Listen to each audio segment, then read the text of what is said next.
তো মাননীয় স্পিকার, সেই জায়গা থেকে ৩৬শে জুলাই আমাদের জীবনে আসলো, কয়েক লক্ষ মানুষ রাস্তায় নামলো, কয়েক হাজার মানুষ চিরতরে পঙ্গু হলো এবং প্রায় ১৫০০-এর উপর মানুষ তাদের জীবন দিল যাতে মানুষ তার ভোটের অধিকার আবারও ফিরে পায়।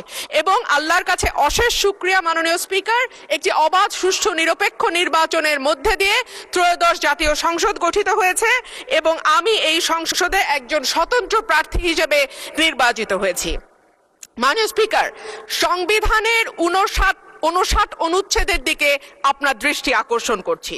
সংবিধানের 59 অনুচ্ছেদ বলছে, নির্বাচিত ব্যক্তিদের সমন্বয়ে গঠিত প্রতিষ্ঠান সমূহের উপর প্রজাতন্ত্রের প্রত্যেক প্রশাসনিক একাংশের স্থানীয় শাসনের ভার থাকিবে।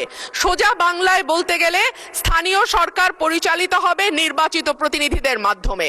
কিন্তু আমরা বিস্ময়ের সঙ্গে এবং দুঃখ নিয়ে লক্ষ্য করলাম, একটি নির্বাচিত সরকার ক্ষমতায় আসবার পরপরই স্থানীয় প্রশাসনগুলোতে প্রশাসক নিয়োগ করেছে।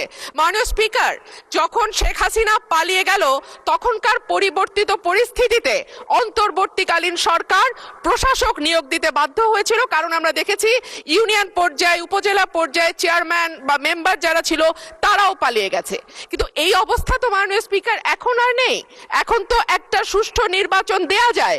সেই জায়গায় আমরা দেখলাম দলীয় নেতা কর্মীদের পুনর্বাসন প্রক্রিয়া শুরু হয়েছে।